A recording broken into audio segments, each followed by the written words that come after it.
आत्मदाह की चेतावनी देने वाला भाजपा नेता हुआ रिहा। भाजपा नेता की आत्मदाह की चेतावनी के बाद पुलिस द्वारा गिरफ्तार करने पर भाजपा नेता के परिजनों ने धरने और जेल भरो आंदोलन की कल शाम पत्रकार वार्ता कर चेतावनी दी थी, जिसके बाद आज भाजपा नेता जगजीवन राम के परिजन ज्वाइंट मजिस्ट्रेट के आवास पर पहुंचे, जहां ज्वाइंट मजिस्ट्रेट ने बैठक कर उचित कार्यवाही का आश्वासन। भाजपा नेता जगजीवन राम पिछले लंबे समय से चकबंदी विभाग के खिलाफ मोर्चा खोले हुए हैं। चकबंदी विभाग में भूमाफियाओं और अधिकारियों की मिलीभगत से भ्रष्टाचार के आरोप लगाकर कार्यवाही न होने से नाराज कुछ महीने पहले भी तहसील परिसर में आत्मदाह का प्रयास किया था, लेकिन अधिकारियों ने उन्हें समझा बुझाकर 2 महीने में कार्यवाही का आश्वासन दिया। लेकिन 4 महीने बीत जाने के बाद भी कोई कार्यवाही न होने पर भाजपा नेता ने 16 अप्रैल को एक बार फिर आत्मदाह की चेतावनी दी, जिसके बाद पुलिस ने उन्हें कल उनके आवास से हिरासत में लेकर जेल भेजा। वहीं ज्वाइंट मजिस्ट्रेट ने कहा 2 मई तक जांच पूरी हो जाएगी, साथ ही अवैध कब्जे करने वाले को किसी भी हाल में नहीं बख्शा जाएगा। ज्वाइंट मजिस्ट्रेट के आश्वासन के बाद जेल से रिहा हुए भाजपा नेता जगजीवन राम ने कहा, अगर 2 मई तक कोई भी ठोस कार्यवाही नहीं हुई तो आने वाले समय में बड़ा आंदोलन होगा। नवभारत समाचार रुड़की से आशा रावत की रिपोर्ट।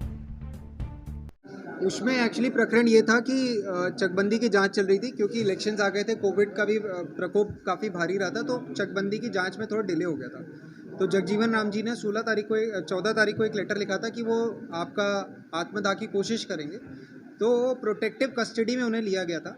खैर उसी लिए लोग आए थे यहाँ, उनके परिवारजन भी थे। उन्होंने बताया कि वो इतने हताश इसलिए हुए हैं कि इस जाँच में इतना लंबा टाइम लगा है।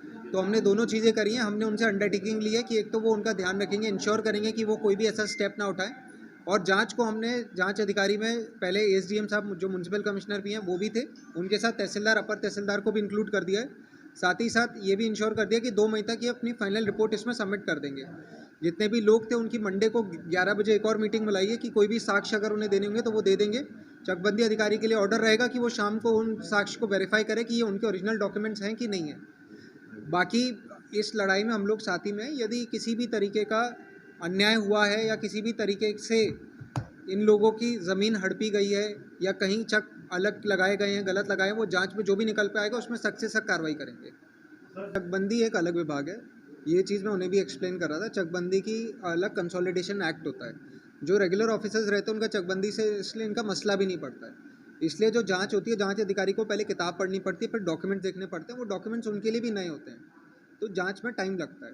और कोई भी जांच होगी अगर संपूर्ण तरीके से नहीं होगी तो पहले स्टेप पर ही वो फॉल्स हो जाएगी, इसलिए टाइम तो लगेगा ही। दूसरी बात, आप लोग इस चीज़ से परे नहीं है कि आपको पता है कि इलेक्शंस थे, तो उसमें इन्वॉल्व थे सब लोग। कोविड जनवरी में आपका इतना पीक पे आया था, हम सभी कोविड ग्रस्त थे, तो अभी टाइम आपको समझना पड़ेगा कि this is something which is not so going to happen. 2 मई तक भी जो फाइनल रिपोर्ट आएगी वो सारे इश्यूज़ को कवर नहीं कर पाएगी, लेकिन जितने इशू जाँच कमेटी पे आएंगे, 5, 4, 10 जो भी इशू आएंगे उन पे वो अपनी जांच रिपोर्ट सबमिट करेगी। लेकिन आप ये कहोगे कि 2 मई तक सारी कंसोलिडेशन विभाग में जितनी आज तक भ्रष्टाचार उन्होंने 10 या 20 साल में करा है वो आप 10 दिन के अंदर रिपोर्ट दे दोगे, तो दैट इज़ नॉट पॉसिबल। लेकिन ये ज़रूर है जो 4-5 इशू जो हमारे मेन इशूज़ हैं, हम उन्हें टारगेटेड तरीके से करेंगे, एक तरीके से सर्जिकल स्ट्राइक करेंगे उनके ऊपर और उसमें कार्रवाई करेंगे। आश्वासन इन्होंने जो हमें दिया है, एक तो मंडे को इन्होंने कहा कि 11 बजे हमारी मीटिंग है, जिसमें सारे पेपर इन्होंने मांगे हैं वो हम दाखिल करेंगे उसमें। और जगजीवन राम को रिहा करने के लिए इन्होंने भी 2 घंटे के लिए बोला है।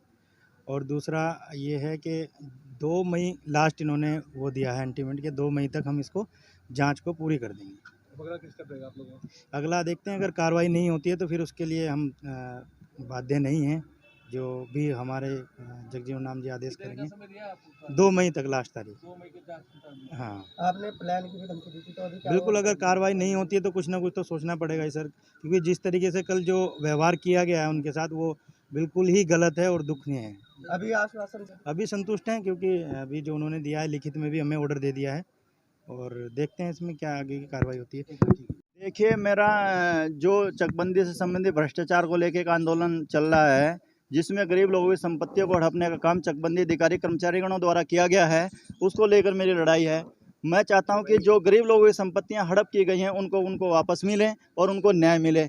लेकिन इससे पहले मैंने 15 दिसंबर को भी आत्मदाह की चेतावनी दी थी, और जिसको लेके मैं करने के लिए पेड़ पर भी चढ़ गया था। ये सब आप लोगों ने देखा था। और आप लोगों ने खबर भी चलाई थी, उसके लिए मैं आपका धन्यवाद हूँ। लेकिन इन्होंने 3 महीने, लगभग 3 से 4 महीने हो गए हैं, उस टाइम पे इन्होंने 2 महीने का आश्वासन दिया था, लेकिन उसमें कोई कार्रवाई नहीं हो पाई। मैं वहाँ पे चक्कर काटते रहे, पीड़ित लोग वहाँ पे चक्कर काटते रहे, लेकिन आज तक इनको चकबंदी अधिकारी कर्मचारियों द्वारा पेपर उपलब्ध नहीं कराए गए थे जांच अधिकारी को, जिसको लेकर मैंने पुनः इनको चेतावनी दी थी माननीय एसडीएम साहब को। और उसमें मैंने लिखा था, क्योंकि बार बार एक बात उठती है कि जगजीवन राम अपने स्वार्थ के लिए इस लड़ाई को लड़ रहा है। मैंने इस ज्वाइंट साहब को जब 16 तारीख का जो लेटर दिया था, उसमें स्पष्ट लिखा था कि अगर इसमें मेरी कोई स्वार्थ हो तो मेरी सारी संपत्ति जब्त कर ली जाए और मेरे खिलाफ कानूनी कार्रवाई की जाए, और मुझे जेल फांसी पर भी चढ़ा देंगे तो मेरे परिवार को मुझे कोई आपत्ति नहीं होगी। ये मैंने उनको लिख के दिया था, जिसको लेकर इन्होंने मुझे अरेस्ट करके जेल भेज दिया गया था।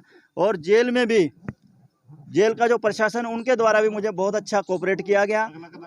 मेरा अगला कदम यही रहेगा कि जब तक इसमें न्याय नहीं मिलेगा, भ्रष्टाचारी से मैं जो लड़ाई लड़ रहा हूँ उसमें न्याय नहीं मिलेगा, गरीब लोगों को, दलित लोगों को, पिछड़े लोगों को न्याय नहीं मिलेगा, ये लड़ाई जारी रहेगी। और अब मैं आने वाले समय में अपना डॉक्टर BR अम्बेडकर आर्मी का गठन करने जा रहा हूँ, जो चकबंदी अधिकारी कार्यालयों में और तहसील कार्यालयों में भ्रष्टाचारी को लेकर उनके पीछे जोक की तरह चिपकी रहेगी।